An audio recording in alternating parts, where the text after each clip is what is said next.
Ladies and gentlemen, boys and girls, welcome to the grand finals of today's Go4 StarCraft II Cup, spawning in the bottom right position as the red Zerg player representing ESG. Ladies and gentlemen, we have Nerchio. He has been in sublime form all day today, but he is also facing off against the fantastical play of the Team Liquid.net Zerg, spawning in the teal or cyan colors over in the top left position of Frost in the first map of this best of three. It is Snute. Two European Zerg Titans, very different paths through to the final. We've successfully followed both of their games today and predicted that they would be meeting each other for the money. And that's exactly what's going to be happening here. This is a best of three. So, eagerly anticipating which one of them is going to be coming out on top. So far, we have a gas off the hatchery for Snute with no gas to follow for Nerchio. That's basically it, though. Nerchio is going to be going pool gas as opposed to gas pool. No biggie deals. No biggie deals, and the complete opposite here for Snute, but basically arriving at the same destination, just getting that gas a little bit early. Not a map like Frost, potentially getting Zergling speed out a little bit faster. Might mean that it's good to take map control early on. If you're awkwardly in the middle of a skirmish in the middle of the map, and suddenly your lings get Zergling speed, and your opponents do not, generally speaking, that is a massive win for you. But the window for that to happen is quite small here. So we will see. Of course, the gas can also be used for early layers and other stuff as well, but Snute is going to be researching Zergling speed right off the cuff. So hello to everybody watching this afternoon. I hope you're enjoying the broadcast. Make sure you go ahead and ping Twitter, Facebook, and all other social media, or even text everyone on your phone's address book. Why not? With the stream link and who's playing right now. Because this is a pretty epic best of three. Oh, snap. Where is it? There it is. Baneling is part of the wall off, or potential wall off, I should say, in the natural expansion. And we have Lings being pulled at the top of the ramp for Snute. This tells me he's going to do some sneaky shenanigans. We have the earlier Zergling speed. We have a Bane Nest going down, and Nerchio is going for a third hatchery. So Snute knows his opponent is cross position as well because the Overlords have scouted. This could end up being a very, very quick game. Snute might not win it, of course. It's entirely possible that Nerchio defends brilliantly here. And he has actually gone for his own Baneling Nest. So he's still being a bit greedy. He has got the third base up, but he's not foregoing the need for base defense. A couple of Banelings being morphed outside. And this is going to be comfortably in advance, actually, of Banelings being available on Nerchio's side of the equation. So we'll be keeping an eye on that. Where are the rest of the Lings? Are there the rest of the Lings? Nerchio has spotted them. Nerchio absolutely has spotted them. So Snute is coming in. The first two Banelings are moving around now. And, oh, is the Evo Chamber going up? The Evo Chamber is going up! If the Banelings had kept going, they wouldn't have actually got up. And here come the two Banelings to try and clear the decks. Number of Zerglings on the field, by the way, 16 versus 3. And it's mainly the main base where Havoc is currently being reaped by these Lings. It looks like the natural expansion is more or less clear, but here come three Banelings. And they've gone the wrong side. They've gone the wrong side. All of them go down, unfortunately. They take some larva with them, though, and there are now defensive Banelings on the part of Nerchio. How many workers have been killed? 0. Holy crap, 0. Nerchio. What a god. What a literal god, Tasteless. Nerchio holds that with 0 losses. And Snute has lost more this game. 750 to 425 minerals, and he hasn't got his third base up. And all of a sudden, Nerchio's looking okay. He is behind on workers, though, but he has got the third base available. He's pulling Banelings there to make sure he can defend. And what I really want to see out of Nerchio right now, a full round of drones. He needs to get back ahead economically, or, I suppose, kill off a whole bunch of workers from Snute's point of view, and that might be what these little guys are for. So if Snute gets too adventurous and moves out into the middle of the map to try and capture something, then Nerchio might be able to come in with the counter. But at the moment, Snute's droning up off the back of this. He knows that he lost round 1 and he needs to build up his working count as quickly as possible to try and maintain a lead going into the next phase of the game. Nerchio, in the meantime, he's only up to 39 workers, now 40 versus 47. He's potentially going for a counterattack now. Nerchio's army is a lot larger than Snute's right now, but the one Baneling can basically make all of the difference here. So we'll make sure we take a look at that. Snute has got a defensive Baneling in the natural. That's going to be enough to dissuade everything at the moment. He's got the Roaches coming out as well. That's one defensive Baneling here. Very good. The second one is excellent and picks off most of the Lings over there. But in the meantime, behind here, actually a lot of workers got killed, and Nerchio is now ahead 30 to 25. And as a result, 24 workers killed and counting. Nerchio's counterattack, trying to punish the early game aggression from Snute there, will successfully take out an awful lot of workers. So it's 3 base versus 3 base, and all of a sudden it's 42 versus 25 workers in Nerchio's favor. And he says, mate, good try.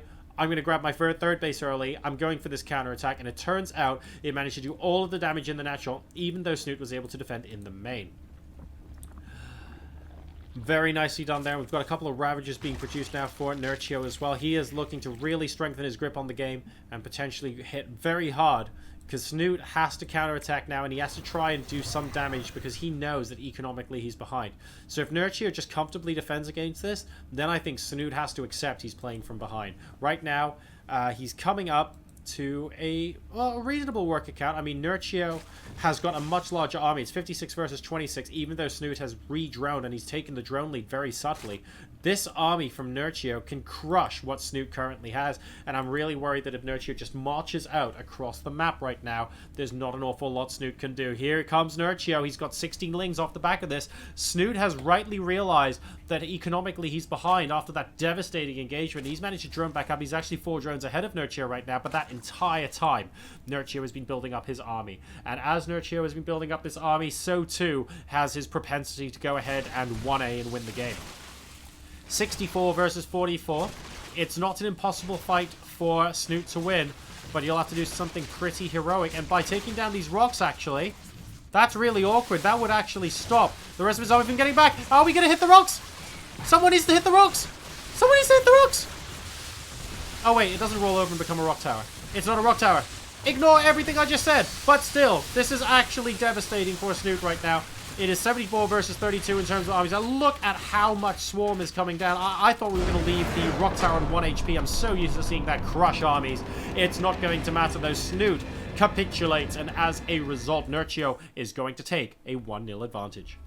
Welcome to Alrena for game number 2, and potentially the final game of today's Go4 StarCraft II Cup, spawning in the bottom position as the red Zerg player representing Team Liquid.net, and currently 1-0 down. It is Snute, who's going for an early pool against a player in the top position, representing ESG as the blue Zerg player, Nerchio. He is 1 map away from winning Go for StarCraft 2 entirely, and Snute's just gone ahead and done, well, done an early pool. We'll see. We will see. Of course, it's going to take a little while for the players to find this out. Nerchio will not be... I like that Nerchio is moving it slightly towards the right, though, because he'll be able to scout this as they go down the ramp, as opposed to coming through here, where you won't be able to scout it until you spot the spawning pool. So it's an interesting note on the scouting pattern. Snute is just setting his Overlord straight up. And here come the firstlings. Oh, and that's going to be a heartbreak for Snute when he sees that. Hatch first, immediately going into pool. No super greedy stuff from Nerchio here. And that should make him favorite to be able to hold this because of the sheer distance the Lings actually need to travel. Now, is he going to hide the Lings from this Overlord? Well, the first 2 Lings popping at that point is going to give him a bit of a clue. An early Baneling Nest as well to follow this up. Snute has to absolutely go whole hog as far as this attack is concerned. So a lot more Lings getting plonked out right now. Nerchio can, of course, see them. And he can assume the Baneling Nest is there or will be there, even if he can't see it right now. So this is potentially a very, very important hold for Nerchio here. This hatchery is going to complete by the looks of things, and Snute is not going to be able to stop it from completing. So instead we're going to be moving into the main base. Will successfully cancel the Baneling Nest, actually. Oh, and manages to save that drone at the very last second. But unfortunately, the Vespene Geyser is also going to go down. No extractor for you. 4 Zerglings versus 4 Zerglings. Oh, very nice. Managing to lure them into a Baneling on the bottom here. Snute has to do incredible amounts of damage. I'm not quite sure that was it, though. One of those banelings did go down basically on a single Zergling, which is a little bit awkward. Thank you very much for the follow, Krugok. I hope I pronounced that correctly. CRG0K. And we need to get this hatch potentially cancelled, because at the end of the day, no natural expansion over here. Plenty of natural expansion over here. But the banelings are now being morphed defensively for Nerchio, which makes Snute's job a little bit of a ticking time bomb right now. The banelings are doing a great job so far, I have to say, but here comes the first baneling from up above. This is really, really tense. This hatch basically needs to go down, or Nerchio should be able to come back. That, or like a lot of workers have to go down. It's 15 workers versus 14 right now, but 2 hatches versus 1 is not a disparity you want to be fighting.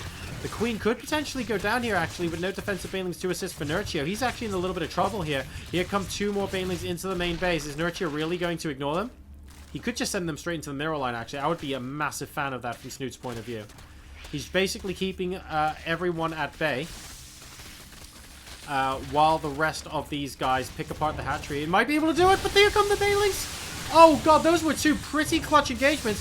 Where are the Zerglings to take this out? This hatchery's at 200 hit points. And it's not going down. It's absolutely not going down. And this could be curtains for Snute. Look at this. Nerchio blocking this beautiful, beautiful path here. And there are banelings for both parties right now. I mean, this is going to be so confusing. So unbelievably confusing. But Nerchio's buying himself time. He's got 2 hatcheries worth of production. He's going up to 28 versus 23 supply. He's 16 workers versus 14. And that's not a huge difference in terms of worker count. But to be perfectly honest with you, it could just be enough here. Look at this. Snute's hatchery only, I mean, it's like 80% of the way complete now. That is not a position you want to be in. And Nerchio's going to be very happy he's seen what he has just seen. He needs to sit back and not allow this hatch to be sniped off. How does Snute win this game, you ask? Snute wins this game by sniping off that hatchery and coming back economically from having 2 hatches worth of larvae versus the 1. But if Nerchio successfully holds at this choke point for the entirety, what on earth are you going to do about it? The answer is not an awful lot. This baneling is going to waddle and chase away absolutely everything. And give Nerchio the breathing space he needs. He's a little bit supply blocked at the moment. 36 out of 36 means he can't take full advantage, actually, of that economic lead. And as a result, that's actually going to allow Snute to catch up. I'm a little bit surprised. I thought Nerchio would have been like maybe 5 or 6 drones ahead now, but he has actually started his Roach Warren, whereas Liquid Snute has not. So he's definitely still holding an advantage of some description. But as far as economy goes, I'm really surprised to see Snute in the lead here. Interesting, interesting, interesting.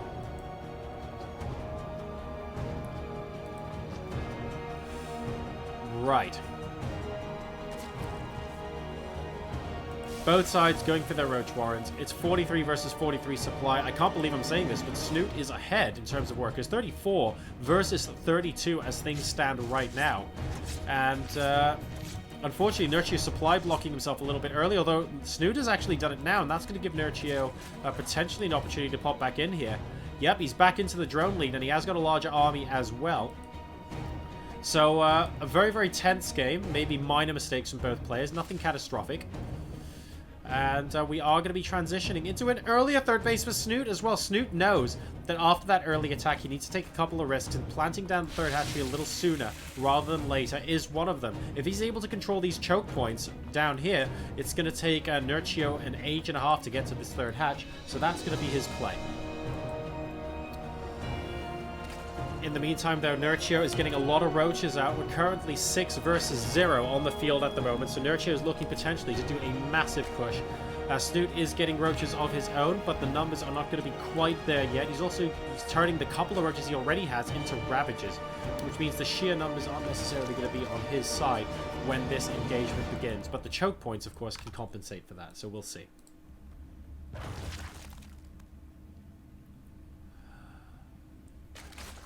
I mean, this is pretty darn tense. And we have a faster layer coming out here from Nerchio, I think. Let me just double check. Am I lying to myself? Nope. Both these are hatch.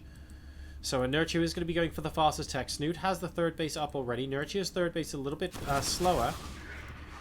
We have actually got... Snute actually trying to move into this kind of territory. I'm not sure he can. There's kind of a little bit of a standoff here because of how unbelievably narrow this choke point is.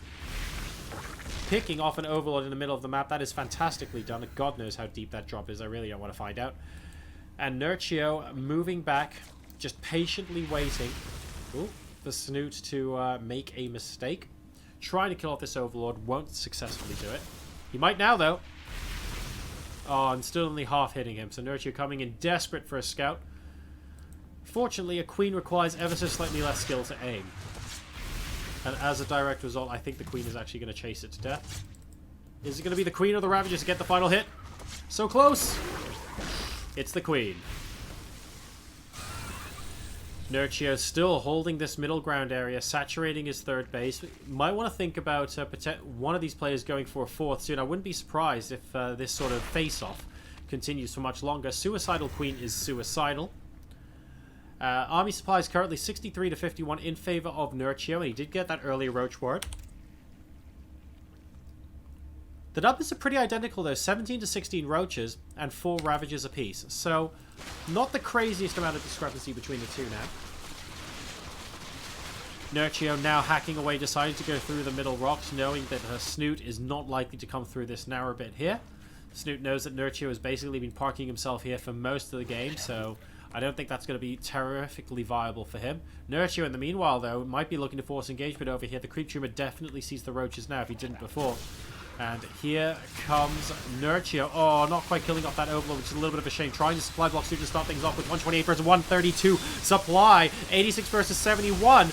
As far as the arms supply go, currently in favor of Nerchio, but it's all down to how well these Ravager hits actually make a difference on the army. Snute doing a really good job of stutter stepping forwards and backwards to avoid those so far, but more Ravagers are on the side of Nerchio right now. He's up to 70 versus 42 in terms of army supply, and he is looking to take a bit of an advantage here. The Ravagers have not been taken out from behind, and Snute is going to be able to be forced back. Nerchio at the moment, 107 versus 92. It's not over yet, but it's certainly looking very dicey. Snute pulling all the probes as well to try and defend against this, but unfortunately the Ravager shots are killing an awful lot of them. Up to 13 workers killed this game, 14, 15, 16, 17, and more going down as more drones are being pulled in for this failed fight. Nerchio will successfully get the GG, and as a result, he is going to win the Go4SC2 Cup with a 2-0 victory over Snute in the finals. Congratulations.